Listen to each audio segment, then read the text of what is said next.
I am not suicidal. The intersection of identity, history, and spiritual lineage in the Middle East is one of the most fiercely protected and weaponized narratives on the planet. To look closely at the demographic reality of modern Israel is to see a deep contradiction between ancient texts and contemporary politics. Do you guys realize that the people in Israel today are not the Israelis in the Bible? They weren't always there. Yes, they were. No, they weren't. All the Israeli people you see today are all from Eastern Europe. All of them.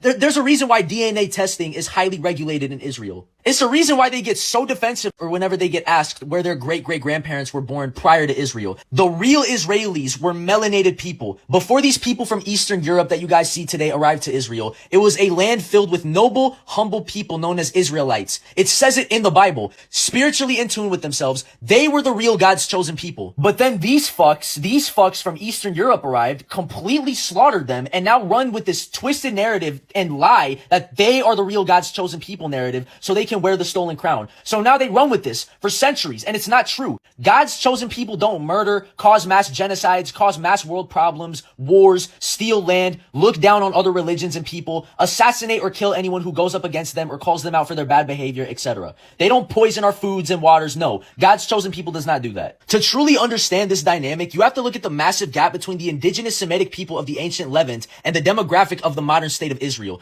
The historical reality is that a significant portion of the population that established the modern state in 1948 arrived via waves of migration from Eastern European nations. These communities brought with them a completely different cultural, geographic, and genetic background than the ancient populations described in biblical texts. By superimposing a European population onto a Middle Eastern landscape and claiming an exclusive divine right to the land, the system created a powerful political mythology designed to overwrite the history of the actual people who originally belonged to that soil. This explains why discussions around lineage, heritage, and genetic testing are so heavily controlled and restricted by the state. When a government heavily regulates the public's access to commercial DNA testing, it is actively guarding the borders of its own founding narrative. If the world looked too closely at the data, the illusion of an unbroken, thousands years old physical connection to the land would fracture. The defensiveness surrounding where ancestors were born prior to the mid-20th century exists because admitting the truth exposes the entire project as a modern political movement rather than a biblical homecoming. The core of the issue is the total inversion of what it means to carry a spiritual mantle.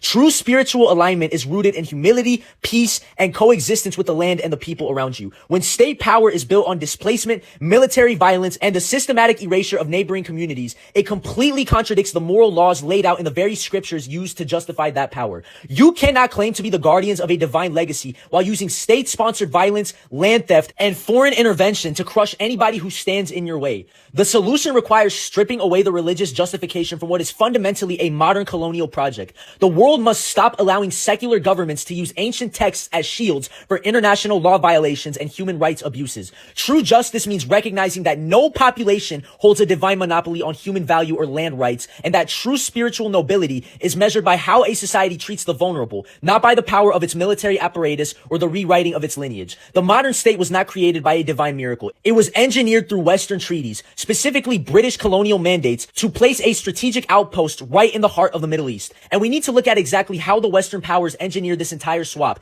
because it did not just happen out of nowhere. In 1917, the British Empire signed the Balfour Declaration, literally drawing lines on a map and promising land that wasn't theirs to give away. The West wanted a loyal, European-minded watchdog right in the middle of the Arab world to secure their oil routes and split up the region. They used the genuine trauma of European Jewish people after World War II as a perfect moral cover to ship millions of people out of Europe and into Palestine. It was the ultimate shell game. The Western nations got to solve their own European problem without giving up an inch of their own territory, while giving a newly arrived population the heavy weapons and financial backing to completely drive the indigenous people off their ancestral land. It is a political land grab wrapped up in a religious blanket, and the West continues to fund it with billions of our tax dollars today to keep their foot on the neck of the entire Middle East.